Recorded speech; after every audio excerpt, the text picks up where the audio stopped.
देखा, मैंने आप सबसे कहा था ना कि मैं एक अच्छा तपस्वी नहीं हूँ। कोई लोटस नहीं निकलेंगे यहाँ पे। देखा, एक भी लोटस नहीं निकला। लेकिन आप लोग तो मेरी बात सुनने को तैयार नहीं थे। कोई शक्ति नहीं है इसमें, बिल्कुल समय व्यर्थ कर दिया।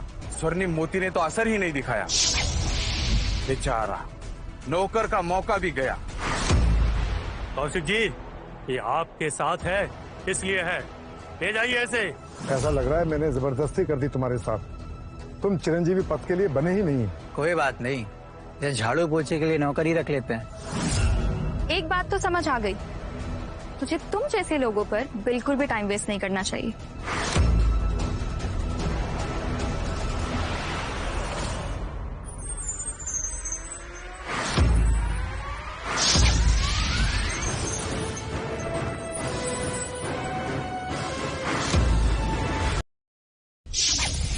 मेरी तपस्या कितनी भी कमजोर रही हो, फिर भी मेरे पास एक स्वर्ण कमल है।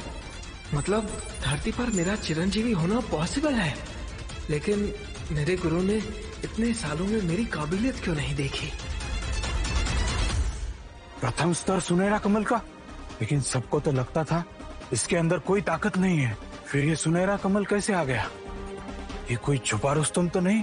अद्भुत, इसके पास धरती पे चिरंजीवी होने की ताकत है। अब ये प्रिया से शादी करने के लिए योग्य है। ठीक है, लेकिन अभी भी कुछ खास योग्यता नहीं दिखी मुझे इसमें।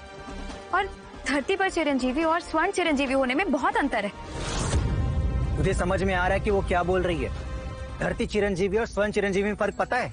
फर्क 10,000 साल पुराना है। तू 10,000 साल भी कोशिश करेगा ना तो यहाँ तक नहीं पहुँच पाएगा।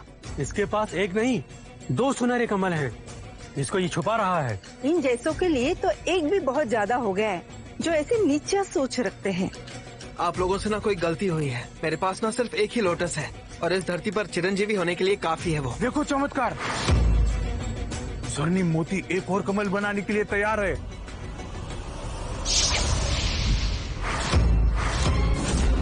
वाह, 2 सुनहरे कमल। अब तुम में और मेरी बेटी में थोड़ी सी दूरी बची है। मैं बहुत खुश हूँ। इतनी खुशी क्यों? इसके पास सिर्फ 2 और मेरे बेटे के पास 3 स्वर्ण कमल हैं। इसमें और मेरे बेटे में अभी भी बहुत अंतर है। क्या मैं कोई सपना देख रहा हूँ? क्या मैं सच में स्वर्ग चिरंजीवी के लिए योग्य हूँ? ना सिर्फ स्वर्गीय चिरंजीवी बल्कि सुनहरा चिरंजीवी। वो देखो, ना सिर्फ स्वर्गीय चिरंजीवी बल्कि सुनहरा चिरंजीवी। वो देखो,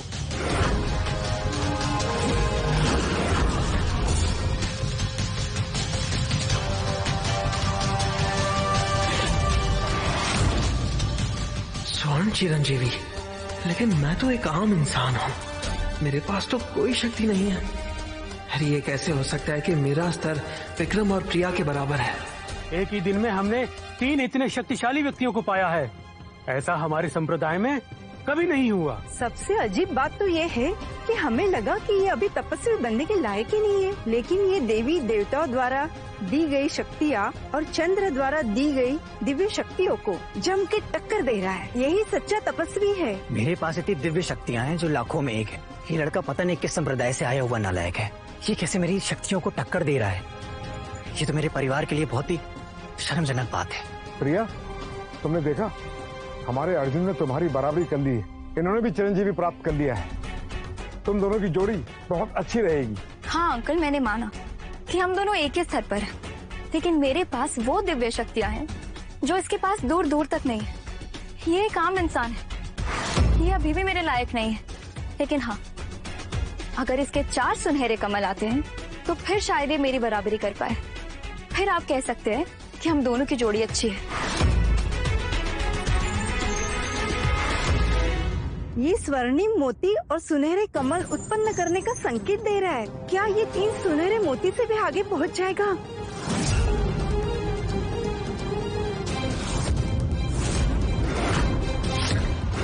ये कितना मामूली सा दिखता है। इसके पास 4 सुनहरे कमल कैसे हो सकते हैं? ये है कौन? 4 सुनहरे कमल? इतने हजारों सालों में सिर्फ महागुरु ने ही घनघोर तपस्या और रस विद्या के अध्ययन करके ये 4 स्वर्ण कमल हासिल किए हैं। ये लड़का तो 20 साल का ही लग रहा है और ये हमारे महागुरु के बराबर आ गया है। क्या ऐसा हो सकता है कि ये सब सच ना हो? मेरे गुरुजी ने तो हमेशा कहा है कि मेरे अंदर कोई काबिलियत नहीं है और मैं बहुत बड़ा बेवकूफ हूँ। मैं शुरुआती स्तर से भी आगे नहीं बढ़ सकता। ऐसा कैसे हो सकता है कि मैं इतना ज्ञानी तपस्वी हो जाऊं? क्या मेरे अंदर सच में वो काबिलियत है या ये स्वर्णिम मोती ठीक से काम नहीं कर रहा? प्रिया, जैसा तुमने कहा था वैसा ही हुआ। अर्जुन ने कहा था उसके पास 4 सुनहरी कमल हैं। अब तो ये तुम्हारे योग्य है। तो क्या हुआ? इसके पास सिर्फ 4 सुनहरे कमल हैं और मैं और प्रिया मिलकर बनाते हैं 6 सुनहरे कमल। और अगर हम शादी कर लेंगे तो हम गुरु चिरंजीवी को भी हासिल कर लेंगे और इसके पास सिर्फ 4 सुनहरे कमल ही रहेंगे। तो ये हमें कैसे पीछे छोड़ेगा? और आप इसे अपना दामाद बनाना चाहते हैं? अगर तुम सच में मेरे बेटे से बराबरी करना चाहते हो तो 6 स्वर्ण कमल लेकर दिखाओ। 6 स्वर्ण कमल? गुरुजी ये इतनी महान गुरुजन है, जब ये उस स्तर पर नहीं हो सकते तो मैं उस स्तर पर कैसे हो सकता हूँ? नहीं, अर्जुन के पास सिर्फ 4 सुनहरी कमल नहीं है। ये सुनहरा मोती अभी भी चमक रहा है। ऐसा लग रहा है और सुनहरे कमल उत्पन्न होने वाले। असंभव! 4 सुनहरे कमल सुनहरे चिरंजीवी को पार कर देते हैं और अगर इसको और सुनहरे कमल मिल गए तो ये गुरु चिरंजीवी के नजदीक पहुंच जाएगा, जो कि एक नश्वर के लिए नामुमकिन है।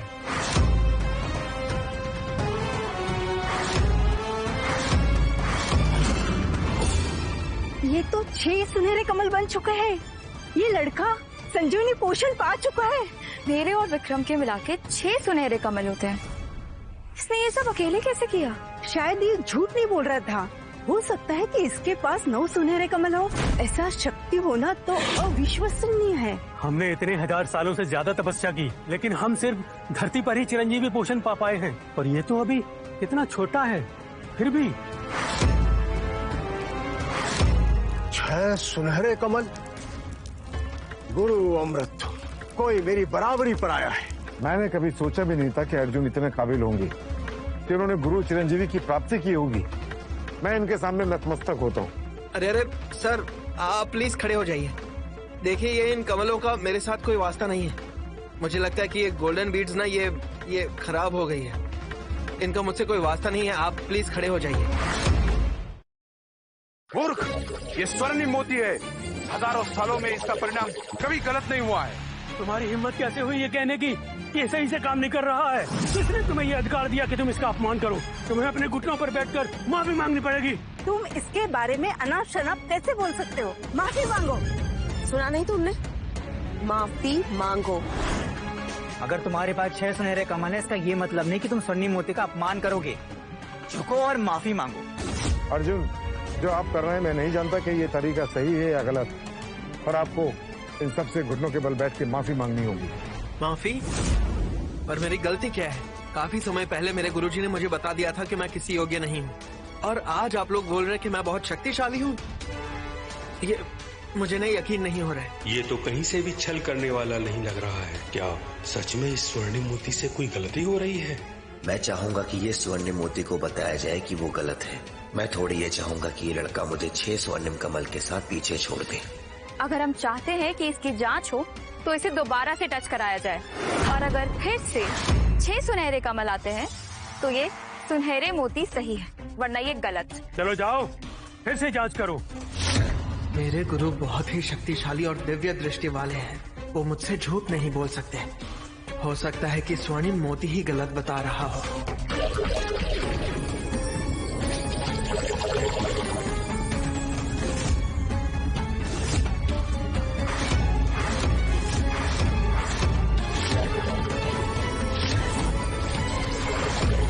आज ये स्वर्णिम मोती इतना उग्र क्यों हो रहा है? आज हमें पवित्र चिरंजीवी का आभास हो रहा है। आखिरकार पवित्र चिरंजीवी को पाने योग्य हमें मिल ही गया। अगर किसी के पास 9 सुनहरे कमल है तो जाहिर सी बात है मनुष्य नहीं वो कुल देवता होगा। ये इंसान अकेले ही चिरंजीवी की दुनिया हिला देने में सक्षम है। हर बार ये सोच से परे चीजें हो रही है। पहले 3 सुनहरे कमल थी, फिर 6 हुए, और अब ये कुल ही चिरंजीवी के लिए सक्षम है। क्या सच में ये कुल देवता है या फिर मैं ज्यादा सोच रही हूँ? नहीं, अगर ऐसा कुछ होता तो उसका गुरु ऐसे लात मारकर नहीं निकालता। ये तो कितना नाकारा लड़का है। चिरंजीवी कितना पवित्र है, मैं तो मान ही नहीं सकता। ये सुनहरा मोती फिर से कोई संकेत दे रहा है। कि एक और कमल आने वाला है।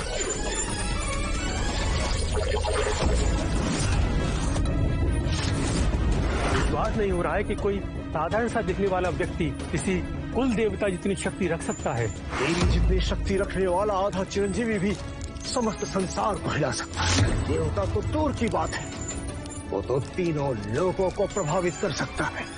अगर दूसरे कुल देवता वायु लोक से आते हैं, हमारी चिरंजीवी बाली धरती का नाम तीनों लोक में हो जाएगा। हम नतमस्तक होकर स्वागत करते हैं हमारे संप्रदाय में। हम सबको अपने घुटनों पे बैठ जाना चाहिए। बैठिए, हम सब आपके हाँ का इंतजार कर रहे हैं। कृपया हमारे संप्रदाय में आ जाइए। अरे हमारे संप्रदाय में आ जाइए।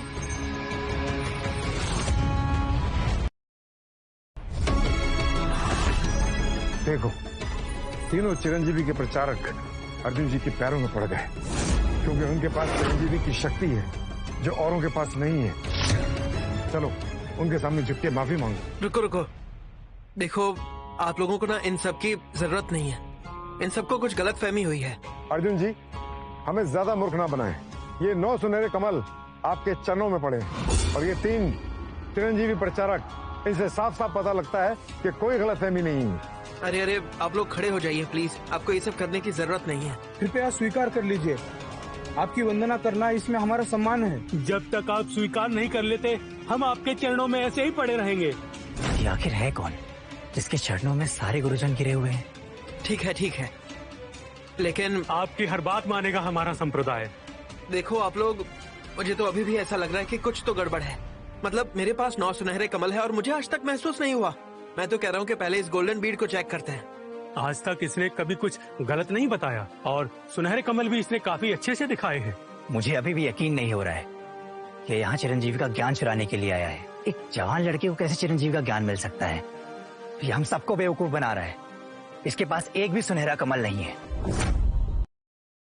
सही बात है, कुछ छोटे संप्रदाय में आज भी जादू टोने का उपयोग किया जाता है। ये वही तो कर रहा है। हम जैसे बड़े संप्रदाय के लोगों से इन जैसे लोग तपस्या की जानकारी चुरा कर ले जाते हैं। जादू टोना तुम्हें मूर्ख बना सकता है, लेकिन स्वर्णिम मोती को नहीं। कोई भी जादू टोना स्वर्णिम मोती से गलत नहीं करा सकता है। तुमने देखा नहीं कितने सुनहरे कमल थे? ये सर्वशक्तिशाली होने का प्रमाण है।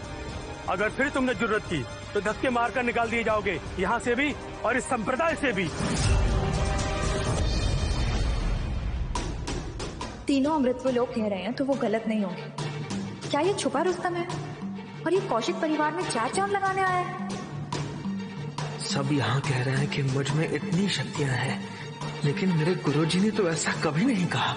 अब मैं यकीन करूं तो किस पे करूं? ये दोनों नौजवान है, चिरंजीवी के पद पर बहुत अच्छा काम करेगा। मुझे इसकी थोड़ी बहुत परीक्षा लेकर ढेरों आशीर्वाद देना चाहिए।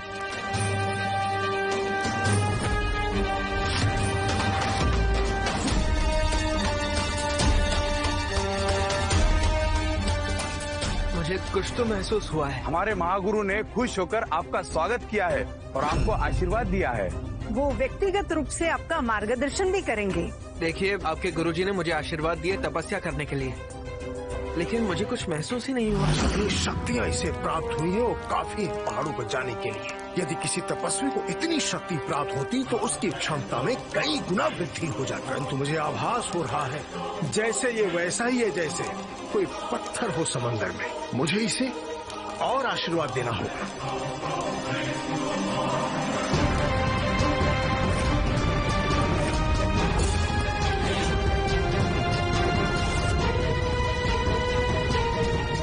इनके गुरु कैसे हैं? बार बार आशीर्वाद दिए जा रहे हैं पर कुछ महसूस ही नहीं हो रहा।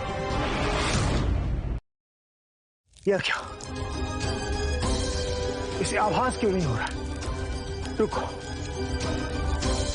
3, 4, 5।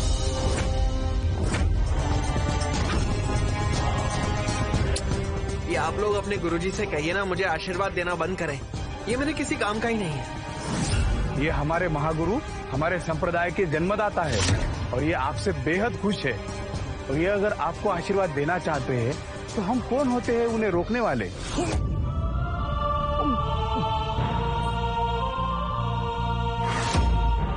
इतने सालों की सारी शक्तियां झोंक दी मैंने, लेकिन ये 1 इंच तक नहीं हिला।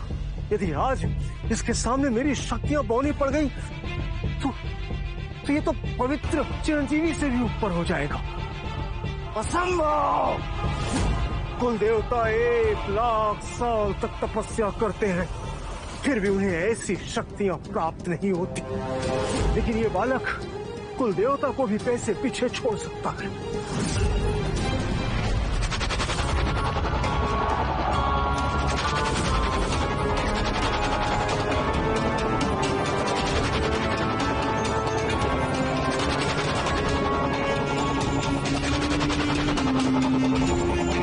हजारों सालों में ऐसी स्थिति नहीं देखी। आखिर ये है क्या? ये या तो महागुरु का श्राप है या उनका आशीर्वाद, लेकिन हमें मिलकर इसे रोकना होगा, वरना ये प्रलय मचा देगा।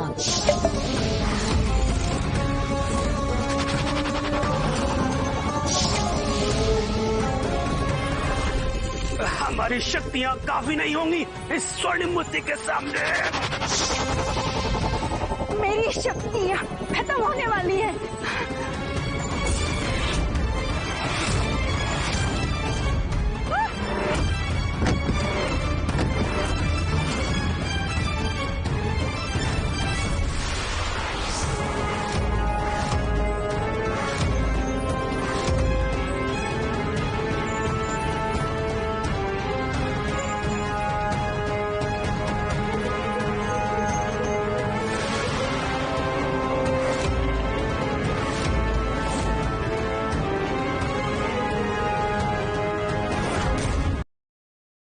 ये 10वां कमल मेरे पास कैसे आया? ये किस प्रकार का चमत्कार है जिसे स्वर्णिम मोती भी नहीं समझ पा रहा है? स्वर्णिम मोती खुद का अस्तित्व खोकर एक नया सुनहरा कमल बन चुका है। क्या आप लोग देख पा रहे हो? इनकी शक्ति होली चिरंजीवी से भी ऊपर है। न सिर्फ ये 10वां सुनहरा कमल है, बल्कि ये इतिहास में हुआ भी पहली बार है। घोर आश्चर्य! यह क्या, स्वर्णिम मोती टूटकर एक 10वां सुनहरा कमल बना दिया? इतनी शक्ति! मैं इसे किसी और के पास जाने नहीं दूंगा। इसके सामने तो दुनिया में कोई भी नहीं है। मुझे भी विश्वास नहीं है। जब कुल देवता के पास स्वर्ण कमल नहीं है तो इसके पास कैसे हो सकता है? ये कोई चाल चल रहा है। मैं इसका पर्दाफाश करके रहूंगा।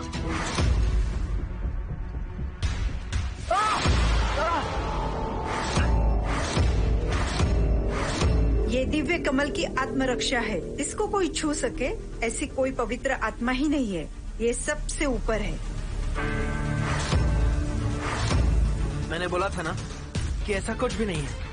जब ऐसा किसी कुल देवता को भी नहीं मिलता तो मुझे कहां से मिल जाएगा? अपने आप को इतना कम भी मत आको अर्जुन। तुम्हारे पास महापवित्र चिरंजीवी की शक्तियां हैं। 2000 साल की तपस्या भी 10 लाख साल के बराबर है। 10 लाख साल की तपस्या किसकी? मेरी।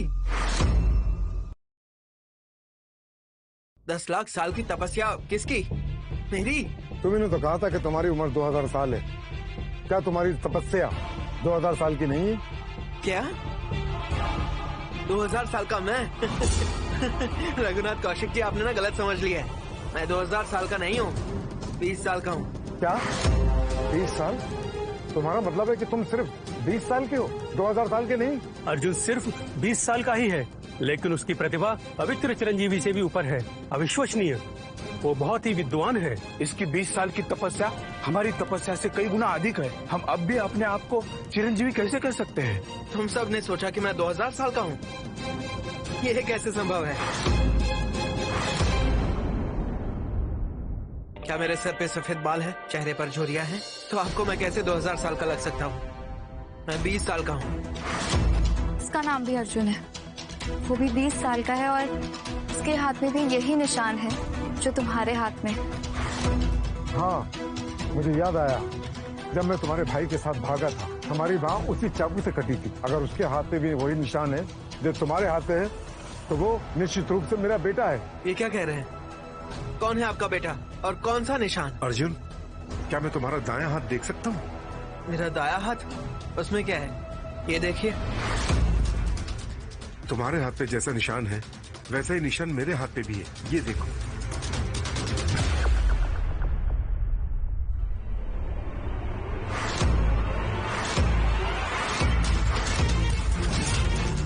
मिस्टर रघुनाथ कौशिक, आपके हाथ में वही निशान है जो मेरे हाथ में निशान है। मिस्टर रघुनाथ कौशिक, आपके हाथ में वही निशान है जो मेरे हाथ में निशान है। ये एक लंबी कहानी है। इसका मतलब है तुम मेरे खोए हुए बेटे हो। मैंने आखिरकार तुझे ढूंढ ही लिया। अर्जुन, अंकल और मैंने तुम्हें ढूंढने के लिए इतने सालों से क्या कुछ नहीं किया, और आज तुम हमें मिल गए। 20 साल तक मैं अनाथ रहा, अपने गुरुजी के पास रहा, और अब अचानक मुझे एक पिता मिल गया और एक परिवार मिल गया। बेटा, 20 साल बाद हम फिर से एक हो गए, तो क्या तू खुश नहीं? अब आप क्या चाहते हैं कि मैं आपको पापा बोलूं? ये सुनकर आपको खुशी हो जाएगी? मैं आपको पापा नहीं बुलाऊंगा। बेटा, आखिरकार हम एक हो गए 20 साल बाद, तो क्या तू मुझे स्वीकार नहीं करेगा? क्यों? मेरा एक पिता था, लेकिन फिर भी मैं 20 साल तक अनाथ रहा। मैंने हमेशा से एक जवाब चाहा। क्या मेरा जन्म में गलती थी? बताइए, क्यों मुझे अकेला छोड़ दिया? बताइए ना। कोई हैरानी नहीं है कि उसके पास अनोखी तपस्या की प्रतिभा है। वायु संप्रदाय के नेता ने पहले ही भविष्यवाणी की थी। वो एक जीनियस है और कौशिक परिवार का एकमात्र वारिस है। आपने कहा था जब वो पैदा हुआ तो आसमान कांप उठा था, और वो अतुल प्रतिभा के साथ पैदा हुआ था। लेकिन वायु संप्रदाय के नेता ये नहीं चाहते थे कि वो उनसे भी आगे निकले। लेकिन अमर लोग मनुष्यों के मामले में दखलंदाजी नहीं देते हैं, इसीलिए उन्होंने हमारे परिवार को उसको मारने का जिम्मा सौंपा था। बिल्कुल सही। मुझे लगा था वो कब का मर चुका है। मुझे नहीं पता था कि वो अब तक जिंदा है। लेकिन कोई बात नहीं, वो जिंदा है और उसकी प्रतिभा साबित है। ये उसकी पहचान को साबित करता है। वायु संप्रदाय का नेता उसे जाने नहीं देगा। ये लड़का आज इस दरवाजे से बाहर नहीं जा पाएगा। पूरी कहानी बताने में भी बहुत समय लगेगा। तुम घर चलो, मैं तुम्हें सब समझा दूंगा। तुम अंकल को गलत समझ रहे हो। उस वक्त किसी ने तुम्हें मारने की कोशिश की थी। मतलब? तुम्हें बचाने के लिए 10 से ज्यादा वार खाए। इसमें वो घायल हो गए और इसलिए तुम्हें खो दिया। क्या इन पर 10 बार से ज्यादा वार हुआ था? हाँ, अगर तुम्हें यकीन नहीं होता तो देख लो, वो घाव अभी भी वही है। हाँ, प्रिया सही कह रही है। मैं उस वक्त अगर इतना घायल ना हुआ होता और बेहोश ना हुआ होता तो तुझे नहीं खोता।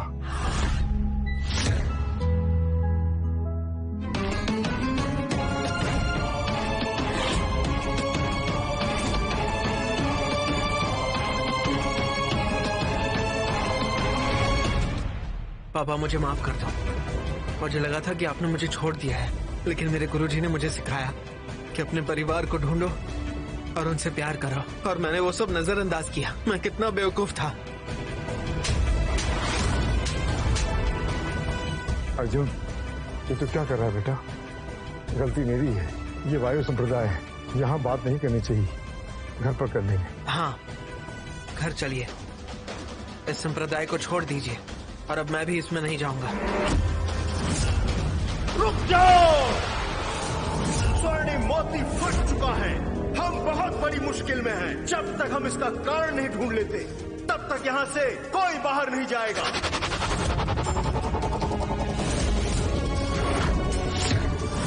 प्रणाम स्वीकार करें।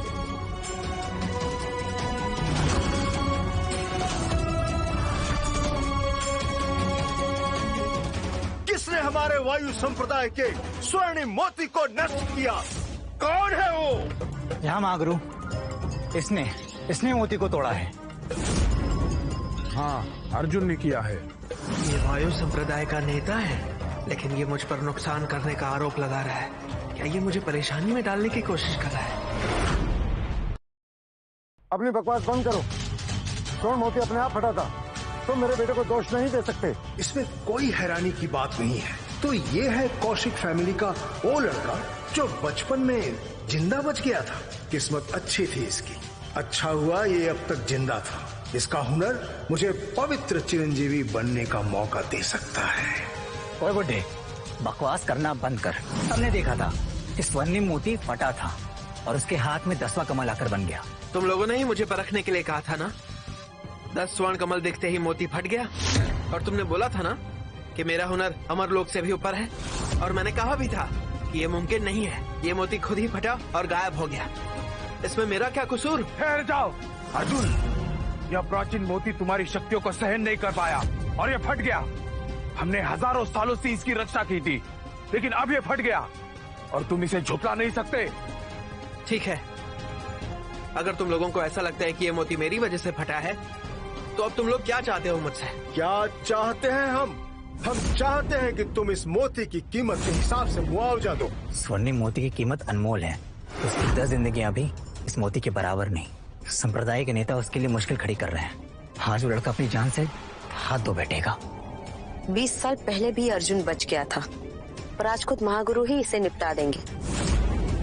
देखते हैं ये लड़का बचता कैसे है। मैं इसका मुआवजा दूंगा। कौशिक खानदान के पास ढेर सारा खजाना है। मैं उस खजाने को वायु संप्रदाय को सौंप दूंगा। सावधान! वायु संप्रदाय का स्वर्णिम मोती एक अत्यंत प्राचीन पवित्र धरोहर है, और तुम क्या समझते हो इसे पैसों से खरीद लोगे? नहीं, कदापि नहीं। इसका मुआवजा केवल उसी के बराबर एक दिव्य अवशेष से दिया जा सकता है। अगर तुम्हारे पास वह नहीं है तो आज कौशिक परिवार का कोई भी व्यक्ति यहाँ से बाहर नहीं जाएगा। आप जानते हैं कि आपके संप्रदाय के पास सिर्फ एक यही स्वर्ण मोती, आप जानबूझकर उस पर इल्जाम लगा रहे हैं। आपको एक प्राचीन मोती चाहिए ना, वो मेरे पास नहीं है। मेरे पास सिर्फ यही हथियार है जो मैंने खुद बनाया है। अर्जुन, बिना सोचे समझे बात मत करो। ये सिर्फ एक चाकू है, इसकी तुम उस मोती से कैसे तुलना कर सकते हो? क्या ये स्वर्णिम मोती का अपमान नहीं है? अर्जुन, हम मुआवजे का इंतजाम कर लेंगे। तुम ये चाकू फेंक दो, इन्हें कुछ भी कहने का मौका मत दो। इसे फेंक दूं? क्यों फेंक दूं? पर जब मैंने अपना संप्रदाय छोड़ा था तो मेरे गुरुजी ने मुझे कुछ अनमोल चीजें दी थी, और ये उसमें से एक है। क्या तुम अपनी शान झाड़ना बंद करोगे? ये सिर्फ एक मामूली सा चाकू है। ऐसे बहुत सारे चाकू लोहार की दुकान पर मिलते हैं। क्या तुम्हें हम अंधे लगते हैं? क्या आप सबको लगता है कि ये महागुरु कदाब को नहीं पहचान सकते? महागुरु, ये आदमी आपके संप्रदाय के साथ खिलवाड़ करने आया होगा, और अगर ये उसका मुआवजा नहीं दे सकता तो स्वर्णिम मोती के समान इसकी जान ले लीजिए। कौन कह रहा है कि मैं खिलवाड़ करने के लिए आया हूँ? जब मैंने अपना संप्रदाय छोड़ा था तो मेरे गुरुजी ने मुझे बताया था कि ये चाकू 10 पहाड़ों के बराबर है, और मुझे ऐसा लगता है कि इसका मूल्य आपके उस पुराने स्वर्ण मोती से ज्यादा ही है। ये रहा। क्या ये आपको चाहिए? ये तो बस एक घटिया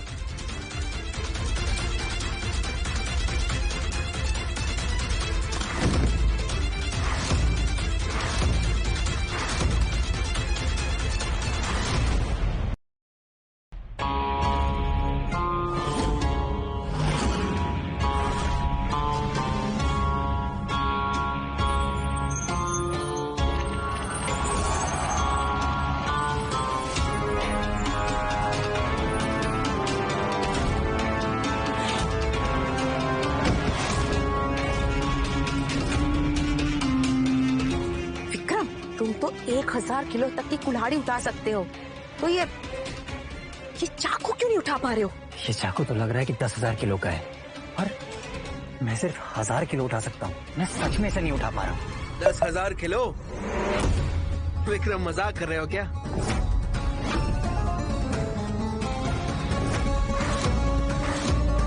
विक्रम, ये चाकू सिर्फ 7 किलो का है। इसको मैंने खुद बनाया है, ये इतना भारी हो ही नहीं सकता। विक्रम, अर्जुन की प्रतिभा तुमसे कहीं ज्यादा है। तुम इसी से परेशान हो, इसलिए तुम जानबूझकर ऐसा कह रहे हो। तुम महागुरु को गुस्सा दिलाना चाहते थे ताकि वो अर्जुन पर अपना गुस्सा निकाले। मैं सही कह रहा हूँ ना विक्रम? तुम कितने बुरे इंसान। मैं तो तुमसे शादी करने के बारे में सोच रही थी, और तुम मुझे इतना बुरा फील करवा रहे हो। नाटक करना बंद करो विक्रम। अर्जुन का चाकू उठाओ और मुझे दो। ठीक है, मैं इसे उठाता हूँ। या तो ये कोई भ्रम है, या फिर वो मेरे साथ कोई छल कर रहा है। इस बार मैं अपनी पूरी ताकत लगाऊंगा। मैं ये मानने को तैयार ही नहीं हूँ कि इस मामूली से चाकू को मैं उठा नहीं पा रहा हूँ।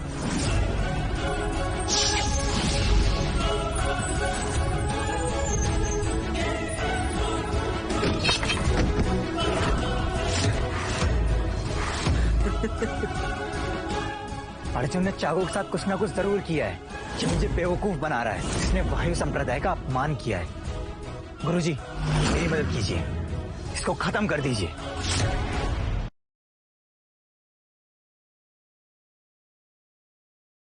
देखो मैंने तुम्हें बताया था इसका वजन सिर्फ 7 किलो है। अब ये मत बोलो कि तुमसे उठाया नहीं जा रहा। विक्रम, ये क्या हो रहा है? कुछ तो गड़बड़ है। इसने चाकू के साथ कुछ ना कुछ जरूर किया है।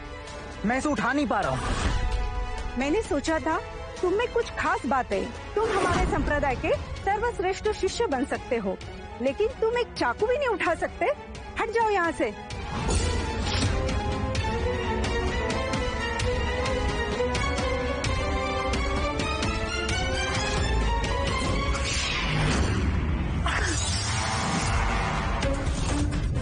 ये चाकू तो मामूली सा दिखाई देता है, लेकिन इतना भारी क्यों है?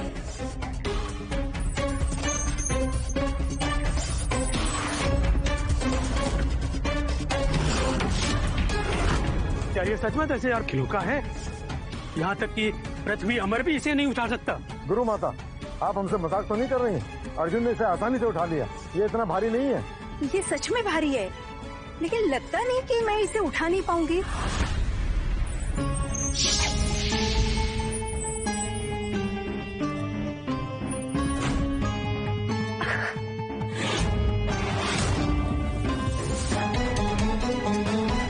गुरुजी, अब आपको यकीन हुआ? उसने चाकू के साथ कुछ ना कुछ जरूर किया है। अरे इनका चेहरा देखकर ही लग रहा है कि ये उठा नहीं पा रहे हैं। क्या ये अमर लोक के लोग इतने कमजोर होते हैं कि 7 किलो का चाकू नहीं उठा पाते?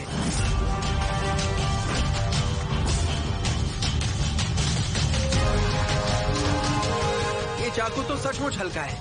गुरुजी, क्यों ना एक बार आप कोशिश करें? हमारे वायु संप्रदाय की इज्जत एक चाकू से खराब नहीं हो सकती। मैं देखना चाहता हूँ उसमें क्या चाल है। इसे मुझे दो। गुरुजी, ये लोग बस मेरी बात पर विश्वास नहीं करते हैं। आप जरा इन्हें बताइए, क्या ये सच में इतना भारी है?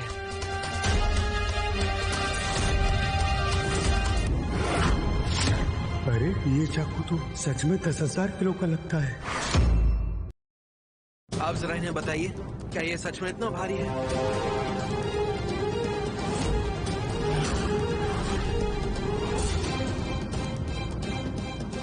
क्या ये विशेष चाकू है? गुरुजी, आपने ये चाकू पहले उठाया है।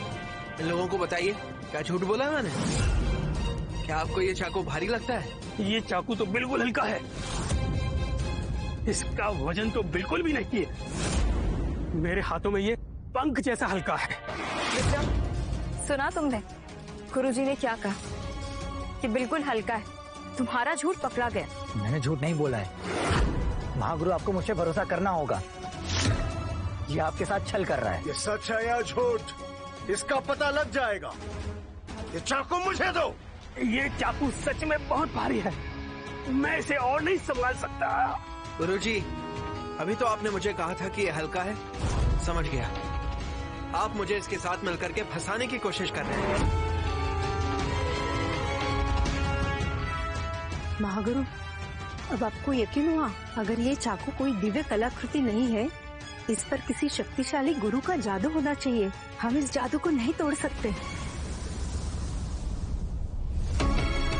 अर्जुन, कृपया करके इस चाकू को ले लो। ये मुझे मार रहा है। ओ हो।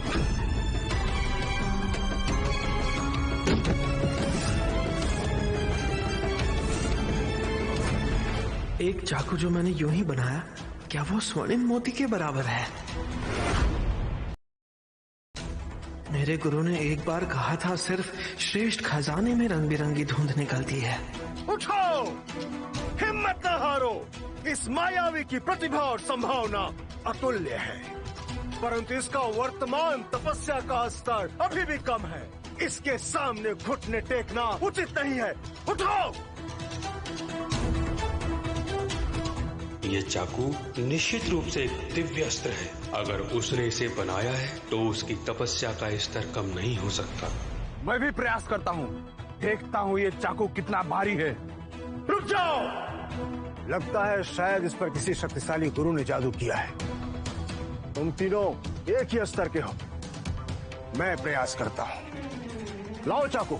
महागुरु, संभल कर। ये चाकू सच में अजीब है, इसे कम न समझिए। इस चाकू पर भले ही कितना शक्तिशाली जादू किया हो, मेरे लिए एक निर्जीव वस्तु है। भला मुझे क्यों डरना इससे? महागुरु, क्या ये इसलिए नहीं उठा पाया क्योंकि इसके ऊपर रंग बिरंगी धुंध की चादर है? कैसी रंग बिरंगी धुंध। मुझे तो इस पर जंग दिखाई दे रहा है। ए बच्चे, मुझे मूर्ख बनाने की चेष्टा मत करना। महागुरुजी, मैं झूठ नहीं बोल रहा हूँ। क्या आपको कोई चमक दिख रही है इस पर? नहीं, मुझे तो इसमें कोई चमक नहीं दिख रही। आपको? कैसी रंग बिरंगी चमक? यानी बकवास। महागुरु तुमसे तुम्हारा चाकू मांग रहे, उन्हें दे दो और देर मत करो। चाहे तूने इसके साथ कुछ भी किया हो, गुरुजी सब समझ जाएंगे। मात्र दिव्य अस्त्रों पर ही रंग बिरंगी धुंध दिखाई देती है और मात्र वो संग जो अमर स्तर के ऊपर हो उन्हें दिखाई देता है। तुम्हें क्या लगता है कि हमारे तपस्या का स्तर तुमसे कम है? लाओ, ये बेकार सा चाकू मुझे दो। अर्जुन, तुम सब में अधिक प्रतिभाशाली हो, लेकिन बात जब तपस्या की आए तो हमारे महागुरु का कोई मुकाबला नहीं। तुम अनजान और अहंकारी हो। मैं तुम्हें सबक सिखाऊंगा। लाओ, दो मुझे। शायद मुझे भ्रम है। एक सब्जी काटने वाला चाकू दिव्य अस्त्र कैसे हो सकता है? ये लो।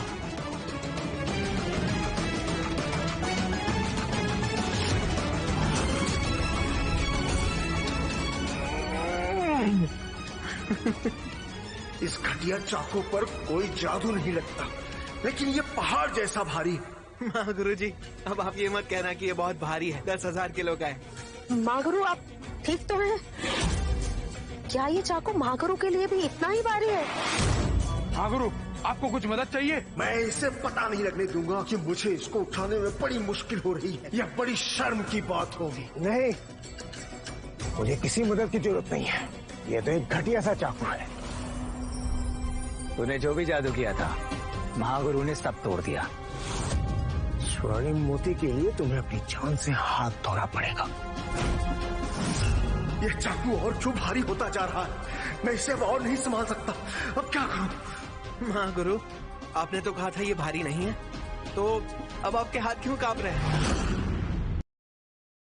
ना, मेरा हाथ नहीं कांप रहा है, ये चाकू कांप रहा है। क्या तुम्हें ऐसा दिखाई दे रहा है कि जैसे मैंने कुछ भारी चीज उठा रखी है? बिल्कुल नहीं गुरुजी।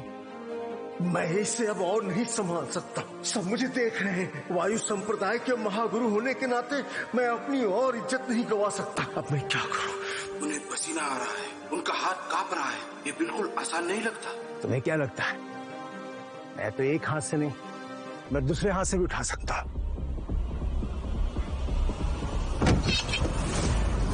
महागुरु, आप क्या कर रहे हैं? एक शिष्य के सामने घुटने टेक रहे हैं। महागुरु, आप प्लीज मेरे सामने घुटने मत टेकिए। देखिए, आप 1000 वर्ष के हैं और मैं तो सिर्फ एक 20 साल का लड़का हूँ। मैं कैसे उठा सकता हूँ इसको? महागुरु, आप घुटने मत टेकिए। आपने घुटने टेक दिए मतलब पूरे वायु संप्रदाय ने घुटने टेक दिए।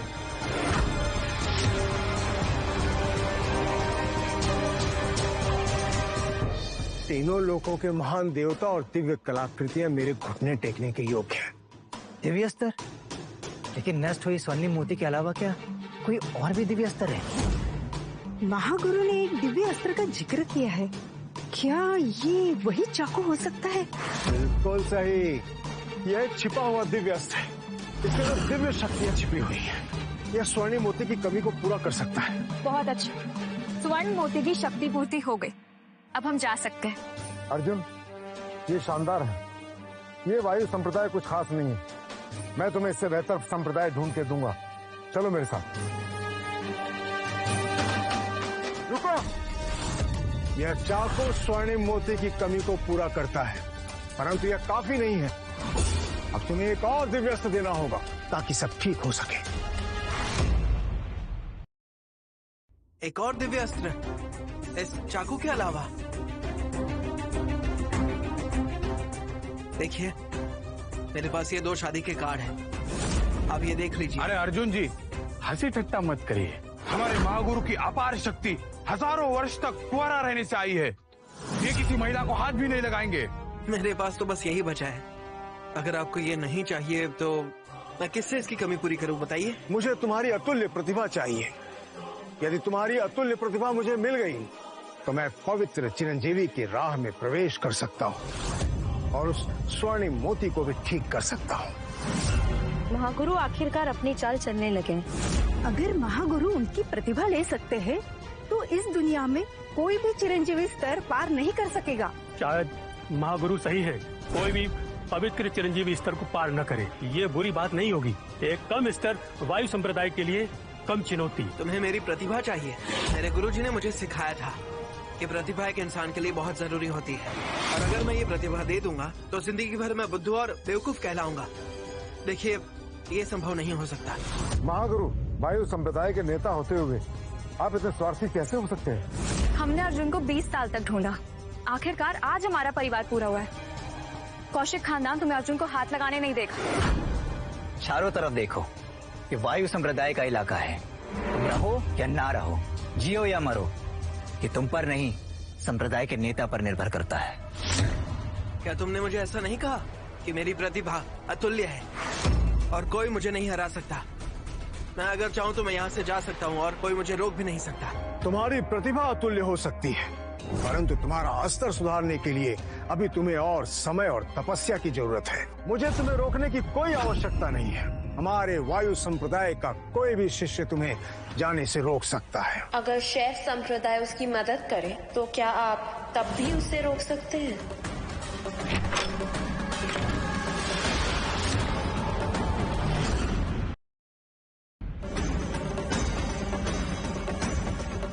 मेरे महागुरु के आदेश के मुताबिक अर्जुन कौशिक जी, शैव संप्रदाय आपकी रक्षा करेगा।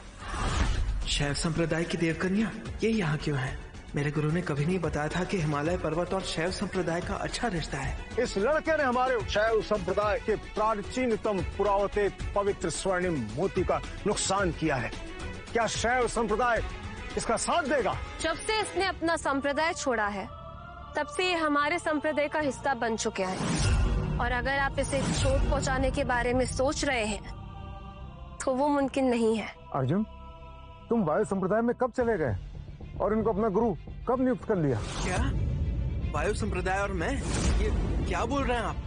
मैं तो कभी शैव संप्रदाय के पहाड़ों पर गया ही नहीं हूँ, मुझे तो कुछ भी याद नहीं है। क्या यहाँ आने से पहले आपके गुरु ने आपको नहीं बताया कि आपका और मेरा रिश्ता तय हो चुका है? शैव संप्रदाय कुमारी रंभा, तो आप हैं देवकन्या रंभा? मेरे महागुरु के आदेश के मुताबिक मैं आपको यहाँ से ले जाने आई हूँ। एक तरफ मैं यहाँ हमारी शादी के लिए आई हूँ, दूसरी तरफ मेरे महागुरु की तबीयत बहुत खराब है और वो चाहते हैं कि आप उनके लिए दिव्य औषधि बनाएं ताकि वो ठीक हो सके। शैव संप्रदाय के गुरु धरती पे चिरंजीवी के भी पूर्वज कहलाते हैं, और शैव संप्रदाय वायु संप्रदाय से भी काफी ऊपर है, और अगर शैव संप्रदाय इसकी मदद करेगा तो इसे रोकना नामुमकिन हो जाएगा। मैंने शैव संप्रदाय की भूमि को बहुत लंबे समय से चाहा है। वहाँ के गुरु को मैंने अपना सबसे खतरनाक श्राप भी दे रखा है। शैव संप्रदाय के गुरु 10 दिनों में चल बसेंगे और उसमें से भी 4 दिन निकल चुके हैं, और सुनने में तो ये भी आया है कि वो बहुत बीमार भी हैं। लेकिन अब मुझे उनसे डरने की कोई जरूरत नहीं है। ये नहीं होगा, कोई इसे यहाँ से नहीं ले जा सकता, क्योंकि इसने हमारी स्वर्णिम मोती की क्षति की है। जब तक उस क्षतिपूर्ति नहीं हो जाती, ये हमारे साथ रहेगा। आप जैसे छोटे संप्रदाय के महागुरु ऐसे मेरे महागुरु की बात कैसे टाल सकते हैं? अगर तुम्हारे गुरु को ये लड़का चाहिए तो उनसे बोलो कि वो स्वयं यहाँ पर आए। यदि तुम्हारे गुरु यहाँ आएंगे तो मैं इस लड़के को छोड़ दूंगा।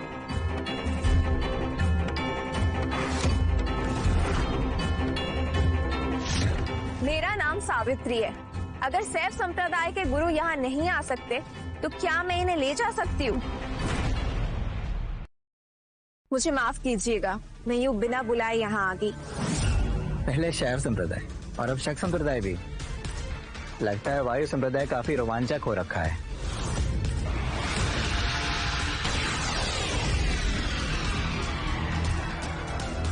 मेरा जहर दिख नहीं रहा होगा, लेकिन इसका असर कुछ ही देर में तुम्हारे पूरे शरीर में फैल जाएगा।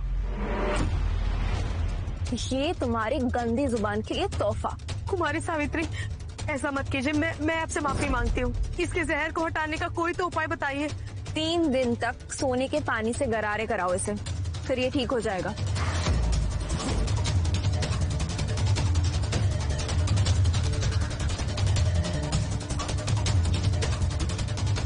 कुमारी सावित्री यहाँ क्यों है?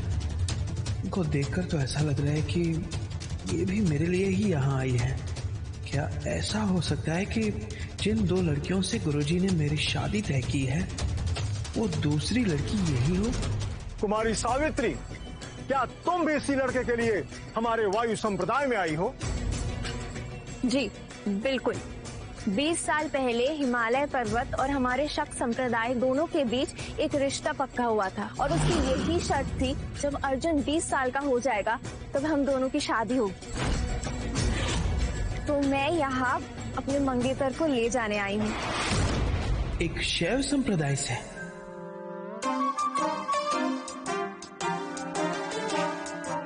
एक शाक्त संप्रदाय से? अब जब दोनों यहाँ है तो मैं चुनूं तो चुनूं किसको? महागुरु, अर्जुन के पास अपार शक्तियां है। शैव संप्रदाय के लोग भी इसे कितना मानते हैं। हम इसे दुश्मनी नहीं मोल ले सकते।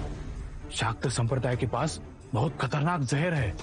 तीनों लोगों में से कोई भी इनसे दुश्मनी लेने का हिम्मत नहीं कर सकता। हम इनमें से किसी को भी निराश नहीं कर सकते। मुझे लगता है हमें इसे जाने देना चाहिए। जब शैव संप्रदाय और शाक्त संप्रदाय दोनों यहाँ पर हैं, तो मैं कौन होता हूँ निर्णय करने वाला? अब चाहे अर्जुन शैव संप्रदाय में जाए चाहे शाक्त संप्रदाय में, यह उसका अपना निर्णय होगा। मैं कुछ नहीं कर सकता।